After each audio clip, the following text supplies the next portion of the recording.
Hello बच्चों, आप सब कैसे हैं। मैं Manish Mishra online platform pre study से आप सभी का स्वागत करता हूं।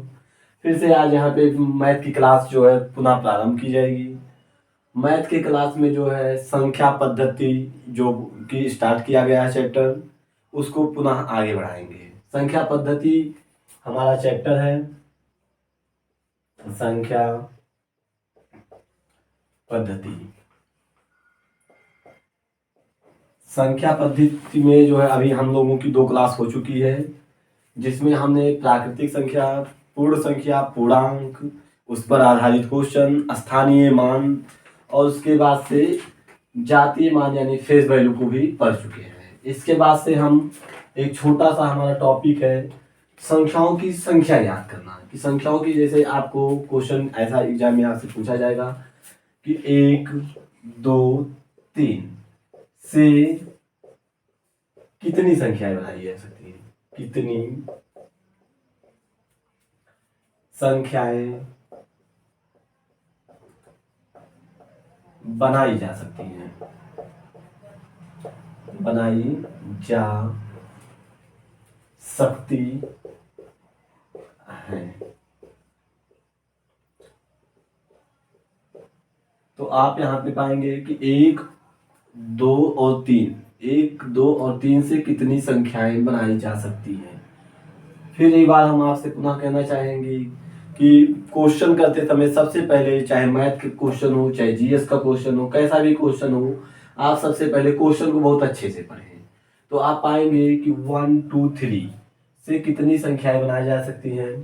तो यहाँ पे हम देखेंगे पहली जो हमारी संख्या बनेगी, इसमें संख्याएं, इससे कितनी संख्याएं बनेंगी। जो संख्याएं बन रही हैं, पहला तो हमारा 123 बन जाएगा। फिर उसके बाद 123 के बाद 132 बन जाएगा। फिर 200 कितना बन जाएगा बच्चों, 213 बन जाएगा। फिर उसके बाद से 213 के बाद से हम देखेंगे 312 बन जाएगा, 312 बन जाएगा। फिर देखेंगे क्या बनेगा, 321 बन जाएगा, 321 बन जाएगा। इस प्रकार कितनी संख्या में बच्चों, 1, 2, 3, 4, 5 और अभी इसमें एक संख्या है हमारा 123 हो गया, 32 हो गया है, 200 कितना हो गया, 13 हो गया, 312 हो गया, 321 हो गया और अभी इसमें से बन जाएगा एक आपका। अभी हम देखेंगे, अब हम ये चीज देखेंगे कि हमारा पूरा क्वेश्चन हो पाया है कि नहीं हो पाया है, जिसके लिए आपका एक फार्मूला बनता है संख्याओं की संख्या ज्ञात करने के लिए। संख्याओं की संख्या ज्ञात करने के लिए होता है बच्चों फैक्टोरियल n, जहां पे n होता है कि कितने नंबर दिए गए हैं आपको जो संख्या बनाना है। n का वैल्यू यहाँ पे कितना हो जाएगा, 1, 2, 3, यानी कुल कितने n की वैल्यू आ जाएंगे, 3। तो यहाँ पे हम लिखेंगे फैक्टोरियल 3। फैक्टोरियल 3 आप सब जान लीजिए ऐसे चलता है, जैसे फैक्टोरियल 6 यहाँ पे लिखा गया तो 6 multiply 5 multiply 4 multiply 3 multiply 2 multiply 1, यानी आप ये जहाँ से स्टार्ट है उसी को 1 तक ले आकर गुणा करते चले जाएंगे। फिर यहाँ पे हम फैक्टोरियल 3 को सॉल्व करेंगे तो हमारा हो जाएगा factorial 3 multiply 2 multiply 1 equal to 6। इसका 6 आंसर हो जाएगा। लेकिन यहाँ पे हम लोग देख रहे थे कि 1, 2, 3, 4, 5 ही हुआ। इसका मतलब ये हुआ बच्चों कि अभी हमारा ये क्वेश्चन पूर्ण नहीं हुआ था। इसका मतलब हमने क्या बना लिया, 123 बनाया, फिर 123 के बाद से 132 बनाया, फिर 132 के बाद से 213 हमारा हो गया, फिर 213 के बाद से 231 हमारा यहाँ पे छूट रहा था। ये बच्चों क्या छूट रहा था, 231।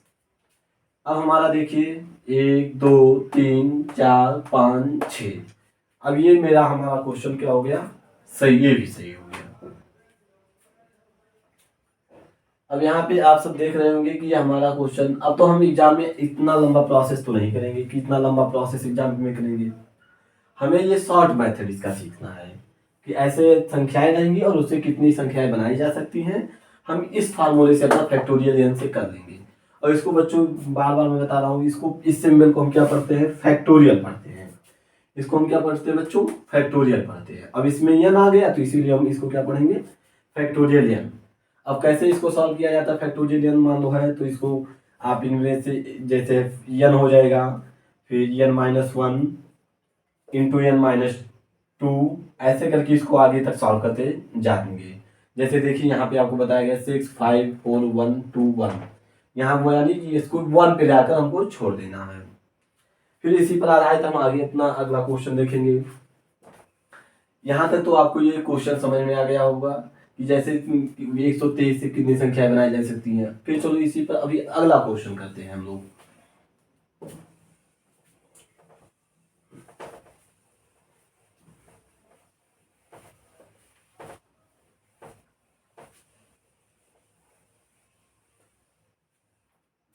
अब यहाँ पे हम दूसरा ले लेते हैं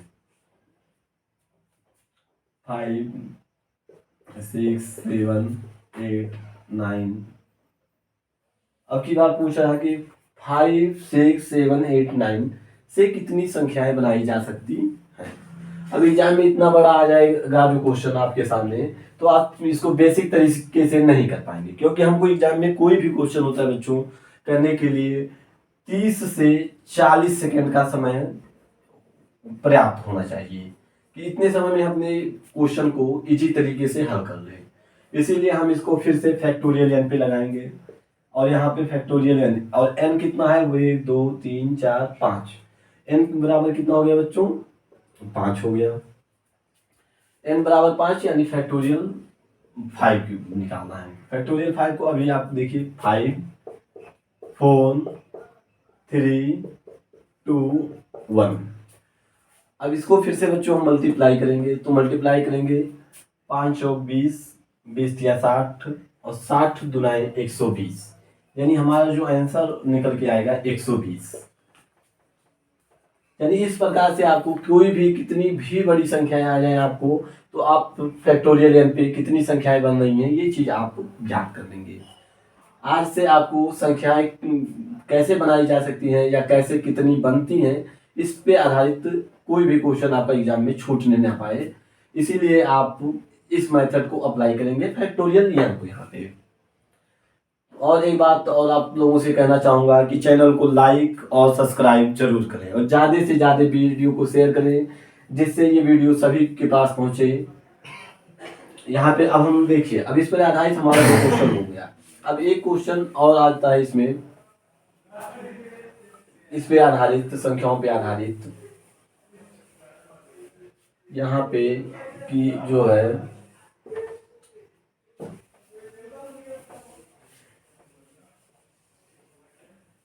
एक बार बच्चों आप लोगों से पुनः कहना चाहूंगा, ये लेखपाल के लिए जो है मैथ यहाँ पे पढ़ाया जा रहा है।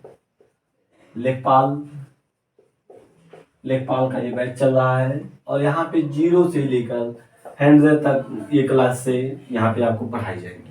यानी आपको संख्या की पद्धति के बाद लेखपाल के सिलेबस में जितने चैप्टर हैं 1 बाय 1 चैप्टर बहुत आराम से और बहुत इजी लैंग्वेज में पढ़ाया जा रहा है।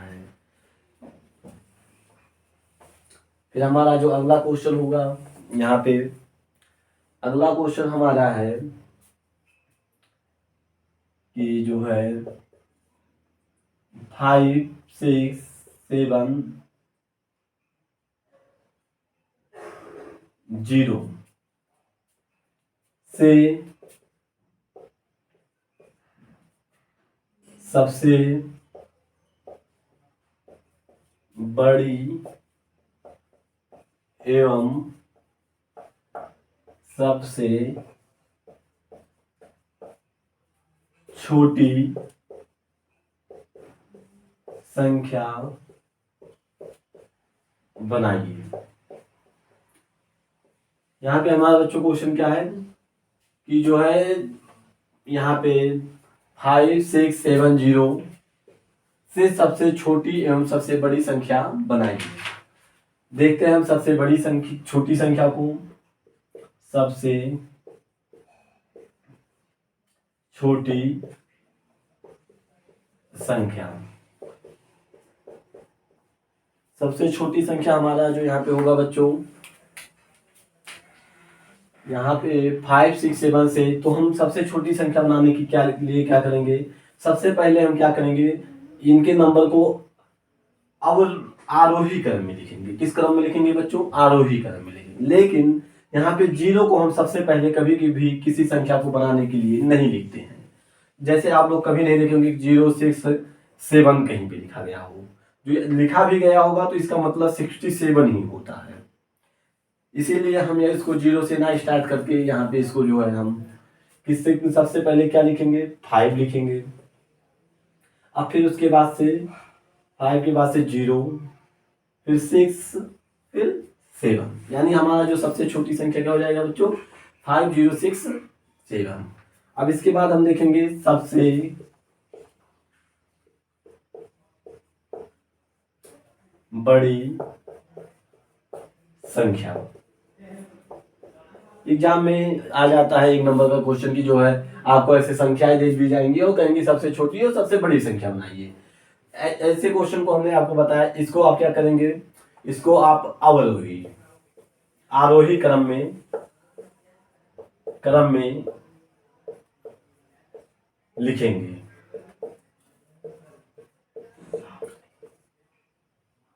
आरोही क्रम में इसको हम लिखेंगे बच्चों। फिर यहाँ पे देखेंगे हम लोग कि आरोही क्रम में लिखने के बाद से लेकिन जीरो को यहाँ पे सबसे पहले नहीं लिखेंगे। जो जीरो को यहाँ पे सबसे छोटी संख्या लिखने के बाद से जीरो को, फिर उसके बाद से पूरा आरोही क्रम में करेंगे। फिर उसके बाद से हम यहाँ पे क्या करेंगे, सबसे बड़ी संख्या लिखने के लिए अवरोही क्रम में लिखेंगे। यानी अवरोही क्रम में यानी सबसे बड़ा क्या है 7, 7 के बाद 6, फिर 5, फिर 0। तो आप ये देख रहे होंगे ये हमारा हो जा रहा होगा अवरोही क्रम। अब फिर आपको यानी ये क्वेश्चन बहुत इजी तरीके से आपको समझ में आ गया होगा कि आप को सबसे पहले यहाँ पे एक छोटे नंबर को लिखिए, फिर 0 की लिखिए, फिर उससे बड़ा, फिर उससे बड़ा, यानी ये आपका आरोही क्रम में लिखना है। लेकिन 0 को नहीं, 0 पे यहाँ पे पहले हम नहीं लिखेंगे, 0 को पहले नहीं लिखेंगे। ये बात तो आपको बार बार यहाँ पे बताया जा रहा है। यानी आरोही क्रम का मतलब क्या होता है बच्चों, एक बात देख लीजिए यहाँ पे, आरोही क्रम, आरोही क्रम का मतलब होता है बच्चों घटते हुए क्रम में, घटते हुए क्रम, सॉरी यहाँ पे होगा बच्चों हमारा क्या, बढ़ते हुए क्रम में। यहाँ पे हो जाएगा हमारा बढ़ते हुए क्रम में, बढ़ते हुए क्रम में। फिर उसके बाद से हम क्या लिखेंगे बच्चे, अवरोही, अवरोही क्रम। ये हमारा होगा बच्चों क्या, घटते हुए क्रम में। इसको हम बोलेंगे क्या बच्चों, घटते हुए क्रम में। अब इस पर एक क्वेश्चन देख लीजिए, जैसे बढ़ते हुए क्रम में क्या हो जाता है, 1 2 3 4 5, ये बढ़ते हुए क्रम में हो गया। अब इसी को घटते हुए क्रम में लिखना हुआ तो 5 4 3 2 1, ये हमारा घटते हुए क्रम में आ गया। यानी आप क्या चीज सीखे, संख्याएं कैसे बनेंगी और संख्याएं कैसे बन रही हैं। फिर उसके बाद से आपने यहाँ पे 2 चीज और सीख लिया, एक आरोही क्रम, एक अवरोही क्रम, जो कि बच्चों को बहुत कंफ्यूज करता है। यहाँ पे ये चीज देख लीजिए, आरोही हो जाएगा आपका बढ़ते हुए क्रम में और अवरोही हो जाएगा आपका घटते हुए क्रम में। अब तो किसी भी बच्चों को जो है आरोही और अवरोही क्रम में कोई प्रॉब्लम नहीं होना चाहिए। फिर उसके बाद से हम जो अपना अगला टॉपिक शुरू करेंगे, यहाँ पे आपको दे रहा हूँ बच्चों कि जो यहाँ पे हम संख्या पद्धति चैप्टर को पढ़ रहे हैं और बहुत बेसिक तरीके से, बहुत इजी तरीके से, बहुत छोटी छोटी चीजों को यहाँ पे भी देखा जा रहा है कि जैसे जो चीजें बच्चे को ना आ रहा हो, एकदम बेसिक तरीके से हम यहाँ पे पढ़ा रहे हैं।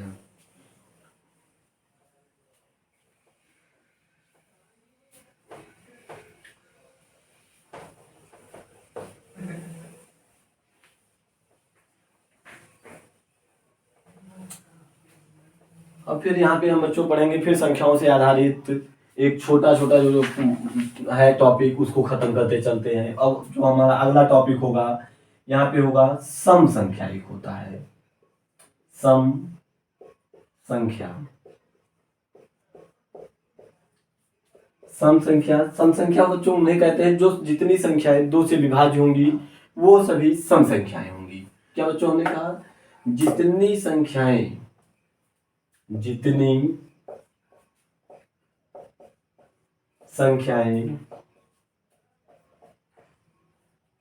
2 से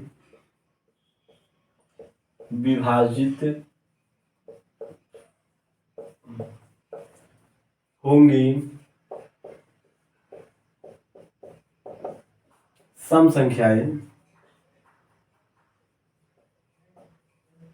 सम संख्या जितनी संख्याएं 2 से विभाजित होती हैं, विभाजित होंगी सम संख्या कहलाएंगी।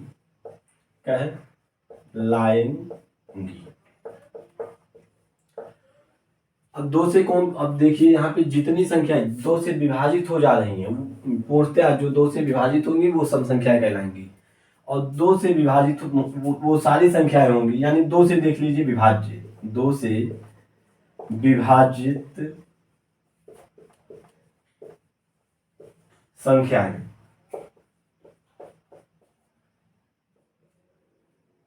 जिन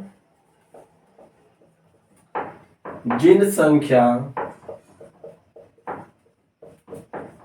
के इकाई स्थान पर 0, 2, 4, 6, 8 होगा वह सभी संख्याएं 2 से पूर्णतः विभक्त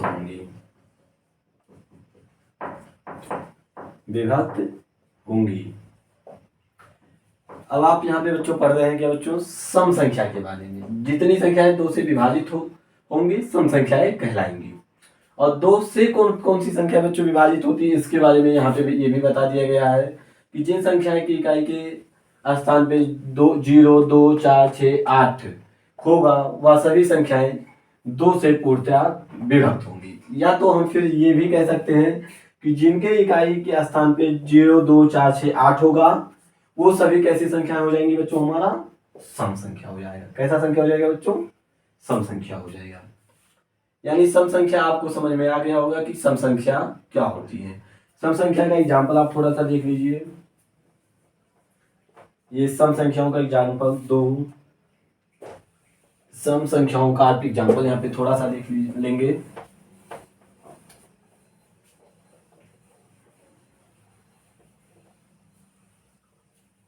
सम संख्याओं का एग्जाम्पल 2, 4, 6, 8, 10, 12, 14, 16, 18।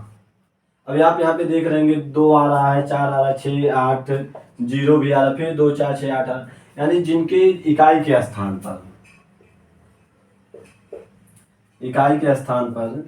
0, 2, 4, 6, 8 होगा वो सभी कितने से? 2 से विभाज्य होंगी। और 2 से विभाज्य होंगी तो सम संख्याएं होंगी। यानी आपको सम संख्या के बारे में आज के बाद से नहीं भूलना है कि सम संख्याएं क्या होती हैं। और ये सब छोटी छोटी जो चीजें होती हैं हमारे मैथ में बहुत ही काम की चीजें हैं, तभी हम संख्या पद्धति को बहुत अच्छे से सीख पाएंगे। इसीलिए हम एकदम 0 से शुरू करके एकदम 100 तक पढ़ाने की बात यहाँ पर कर रहे हैं। फिर इसके बाद से सम संख्या के बाद हम अगली जो संख्या होती है हमारा विषम संख्या।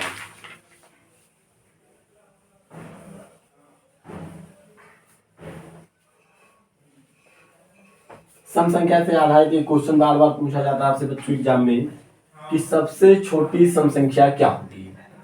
इसको भी आप यहीं पे नोट कर लेंगे अपने रफ में। सबसे छोटी सम संख्या। सबसे छोटी सम संख्या हमारे बच्चों क्या हो जाएगा? 2 हो जाएगा। सबसे छोटी सम संख्या कैसी संख्या बच्चों? सम संख्या। और कैसी होनी चाहिए? छोटी होनी चाहिए। तो हमारा आंसर इसका क्या बन रहा है बच्चों? 2 हो गया। सबसे छोटी सम संख्या 2। फिर इसके बाद से आप लोग देखेंगे जो अगला टॉपिक हमारा होगा विषम संख्या है बच्चों। कैसी संख्या है बच्चों? यहाँ पे हम पढ़ने चल रहे हैं बच्चों विषम संख्याओं के बारे में कि विषम संख्याएं क्या होती हैं। हमने देखिए अभी तक जो है प्राकृतिक संख्या, पूर्ण संख्या, पूर्णांक, फिर उसके बाद से सम संख्या पढ़ चुके, और उसके बाद से स्थानीय मान, जातीय मान, ये सब, और आरोही और अवरोही क्रम का भी यहाँ पे आपको इंट्रोडक्शन करा दिया गया है कि आरोही क्या होता है और अवरोही क्या होता है। अब उसके बाद हमारा जो अगला टॉपिक होगा बच्चों यहाँ पे विषम संख्याओं के बारे में सीखेंगे। विषम संख्या।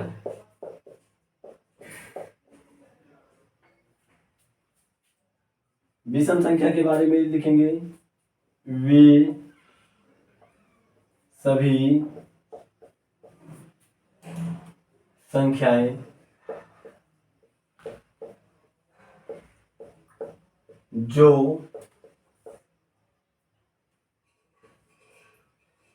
2 से पूर्णतः विभक्त ना हो। कैसी संख्या होंगी बच्चों? विषम संख्याएं। विषम संख्या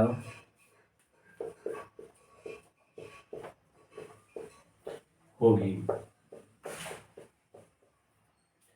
विषम संख्याओं का एग्जाम्पल देखेंगे बच्चों। हमारा यहाँ पे हो जाएगा एग्जाम्पल यहाँ पे 1 3 5 7 9 11 13 15, इसके आगे जितनी और ये हो जाएंगे हमारी सारी कैसी संख्या बच्चों? विषम संख्या।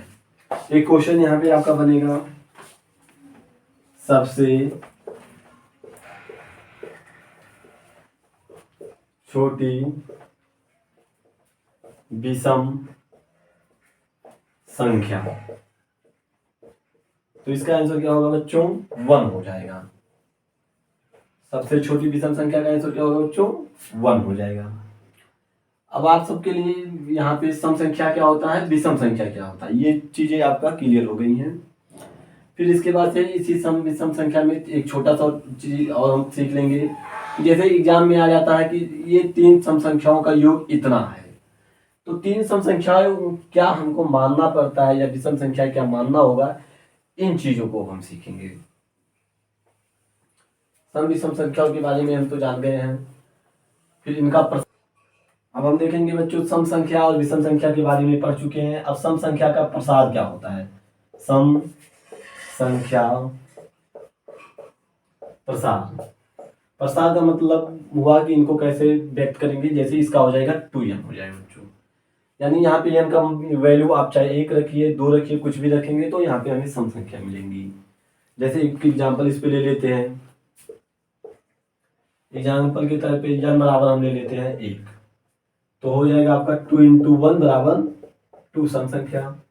फिर n बराबर 2, तो यहाँ पे हमारा हो जाएगा 2 × 2 = 4, यानी सम संख्या का प्रसार क्या है बच्चों? 2n हो गया। अब सम संख्या हमें मानना हुआ तो कैसे मानेंगे? लगातार ऑब्लिक क्रमिक सम संख्या। सम संख्या हमारा हो जाएगा। आप देख रहे होंगे कि सम संख्याओं में जैसे होता है 2 4 6 8, इनके बीच का डिफरेंस 2 2 पे चल रहा है, तो हम यहाँ पे 2 2 पे कर देंगे। पहला हमारा क्या हो जाएगा बच्चों? 1 हो जाएगा। फिर क्या होगा? x+2 हो जाएगा। फिर यहाँ पे क्या हो जाएगा बच्चों? x+4 हो जाएगा, क्योंकि हमारा 2 2 का डिफरेंस होना चाहिए लगातार संख्याओं के बीच में। 2 लगातार संख्याओं के बीच में सम संख्या में 2 2 का अंतर होना चाहिए। यानी आगे हमें मानने के लिए कि एग्जाम में लगातार सम संख्याओं लिखना हुआ तो x+2 x+4 x+6 ऐसे आगे लिखते चले जाएंगे। फिर यहाँ पे लिखेंगे एकांतर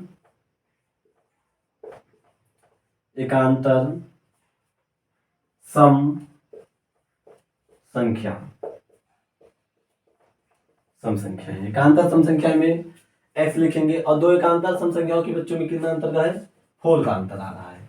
तो जो दूसरा हो जाएगा x+4 हो जाएगा, फिर अगला जो होगा x+8 हो जाएगा। यानी ये हमारा क्या हो गया बच्चों? सम संख्या के बारे में हमारा यहाँ तक हो गया। यानी सम संख्या क्या होती है पढ़ चुके, उसका प्रसार क्या है, और लगातार हमें मानना हुआ क्रमिक रूप से तो ये हो जाएगा, और एक एक के अंतर पे मानना हुआ तो क्या हो जाएगा? x+4 x+8 हो जाएगा। फिर अब हम बच्चों यहाँ पे पढ़ेंगे किसका प्रसार पढ़ेंगे बच्चों? विषम संख्या का प्रसार पढ़ेंगे। विषम संख्या का प्रसार, तो विषम संख्या का जो प्रसार हमारा होगा बच्चों क्या हो जाएगा? विषम संख्या का हम यहाँ पे सिर्फ इतना अंतर करना है, यहाँ पे -1 हो जाएगा, यानी 2n-1 हो जाएगा। अब यहाँ पे हम एग्जांपल देखेंगे।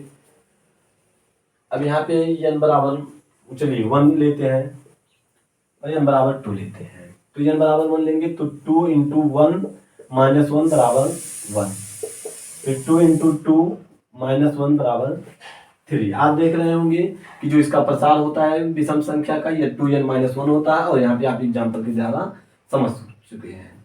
फिर उसके बाद से यहाँ पे जो आप देखे थे वो सम संख्या में, सम संख्या पे क्या था? यहाँ पे x का जब मान x सम होगा तो वहाँ पे x का वैल्यू हमें सम रखना होगा, और जब विषम संख्या में देखेंगे तो यहाँ पे x का वैल्यू विषम संख्या में क्या हो जाएगा? विषम रखेंगे। बस इतने सा अंतर था हम लोगों का। यानी जब सम संख्या मानना रहेगा तो सम संख्या में यहाँ पे x का वैल्यू सम में रहेगा, और जब विषम में हमें विषम में वैल्यू x का रखना है। यानी हमारा आज का टॉपिक जो है सम और विषम भी क्लियर हो गया है। फिर आगे यहाँ पे आज हम एक बार ये डिस्कस करेंगे हम लोग अभी कितना टॉपिक पढ़ चुके हैं और आगे हमें कैसे क्या पढ़ना है। यहाँ पे अभी तक हम लोगों ने क्या क्या पढ़ा बच्चों? यहाँ पे देखिए प्राकृतिक संख्या, फिर उसके बाद से दूसरा पूर्ण संख्या, फिर तीसरा पूर्णांक, फिर उसके बाद से स्थानीय मान,